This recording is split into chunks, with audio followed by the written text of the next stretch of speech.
Welcome back to my channel. I am Christy Vann with Fantastic Finances and I teach Velocity Banking. Today we're going to be discussing a lady that has a zero cash flow, yet she wants to begin debt elimination. So rather than go out and pick up a pizza delivery job or any other second job or changing her lifestyle, we wanted to give her solutions that could help her begin today on getting rid of some of her debt and raising her credit score at the same time. So she has an income of $3,000, but her expenses are $3,000. So that leaves her with a zero cash flow. She has a credit card that has a $10,000 balance on it already. So it's to its limit with a $400 a month payment. Now, her rent is $1,000, and besides that, everything else she has for expenses can go on a credit card, that being her electric bill, phones, water, food, gas, and car insurance, etc. So anything that can go on a credit card, she is going to put it on it during this debt elimination of this $10,000. So the first thing that I suggested she do is, since she has a $10,000 balance, she will bring her income and transfer it into this line of credit instead of to her bank. So as soon as she gets paid, she will have to leave the $1,000 for her rent in the bank, because credit cards cannot be used to pay rent and mortgages usually, unless you go through specific programs like Plastique, something like that. And then the other $2,000 can go directly into this line of credit. Well, one thing that you will notice immediately, the balance on that credit card comes down. Well, what does that do to your interest, and what does that do to your credit score? Everyone knows that if you want to raise your credit score very quickly, you have to put money into those credit card balances and get them down. Every time you take down a balance, your credit score goes up, right? So this is a terrific way for her to raise her credit score really quickly and help knock out some of that interest that she's paying on this 21% credit card. Now, she automatically has everything set up where it's coming out of the credit card. She will swipe her credit card when she needs gas. She will swipe her credit card when she needs food, groceries. If she has subscriptions, anything that can come off of a credit card is going to come off of this one while she works on it. So when her balance comes down to $8,000, of course she's going to have $2,000 in expenses coming out. Well, not necessarily, because when she started using the credit card in this manner, guess what happened? That $400 payment went away. So what does that mean? What does that make this balance do? What happens to the credit card balance when you are satisfying this $400 a month by just putting in your income? So since she satisfied that, then her expenses to come out now will only be $1,600, because the $400 stays in there. So now when she adds this, her balance will go to $9,600. It's gradually growing back up to this $9,600, which keeps the interest low because they are figuring your interest on the average daily balance.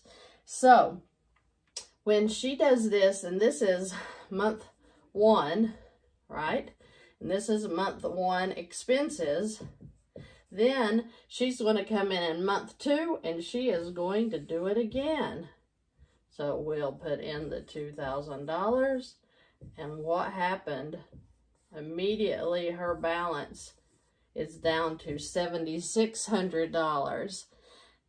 That is going down pretty fast. That's 2 months. She's already hit the $7,600. Now, yes, in her second month, those expenses are going to start coming back out again, right? But remember, this $400 is gone. Now this satisfies that payment, and she will only have the $1,600 that she needs for her expenses, okay? So if we have the $7,600, then we add back in her $1,600 expenses that she will have for month 2. Then she is back up to $9,200. So do you see how now she has a little bit of money to work with, because her balance is at $9,200 in the second month. So beginning her 3rd month, she will do it again. So here comes her income, $2,000. Immediately taking her balance down to $7,200.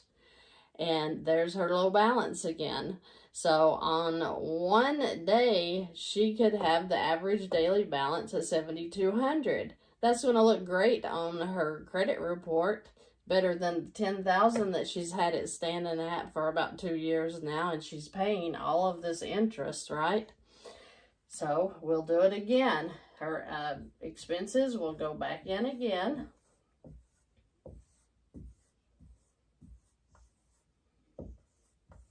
Look at here. Beginning the 4th month, she will have an $8,800 balance. Now, this will happen every month until this card is paid off. So her balance at the beginning of the 4th month is $8,800. In the 4th month, her income, minus her rent, of course, is going to come off, bringing that down to $6,800. This is income month 4. Then she's going to add back in her expenses.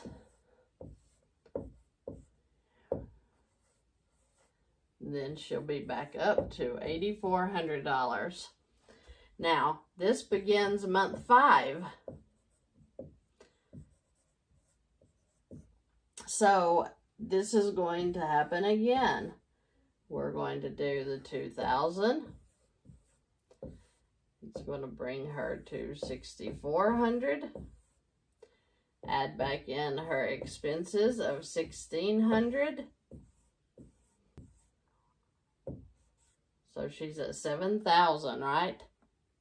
I am not a mathematician. It takes me a minute, so I have to add.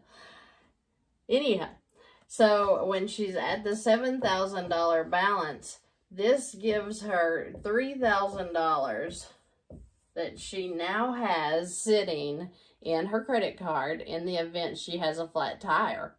In the event, you know, she wants a haircut and she needs $100. This is an emergency fund or a savings fund, or just something to have in the event that you need money at any given time. Life happens, so we need money, and when it's sitting in a credit card like this, you don't have it just sitting in a bank doing nothing.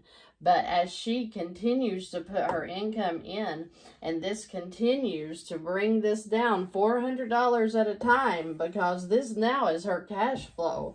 She has the $400 cash flow that is staying in this credit card. So all you would do if you wanted to figure when every last dime of this credit card is going to be paid off, you would take the $7,000 and divide it by 400. So in 17.5 months, doing nothing but just putting her money into a credit card instead of letting it sit in the bank, in 17.5 months, this is going to be paid off. The whole time she has an emergency fund building up that she doesn't have to stress out. She's keeping all of her cash flow. It's going into this card. It's not just being thrown somewhere where she can't access it. Every time she makes a deposit, the balance comes down, her credit score goes up. Then she can work on any other debt that she may have. Now, this is an example of how you too can quickly bring down your debt. Even though you may not think you have any cash flow, you might have cash flow, you just weren't aware. But remember, when you take your income and you transfer it into a credit card, you satisfy that payment. So whatever that payment was on your card is now cash flow in your card, and it will grow every month. And then to figure the interest on that credit card of $10,000, if she was letting it sit for a long time at $10,000 and it was 21%, you would take the 10,000 times 21%, which of course is $2,100 a year, okay? Then you would divide this by 365 days, because remember, they figure the interest on the average daily balance on lines of credit.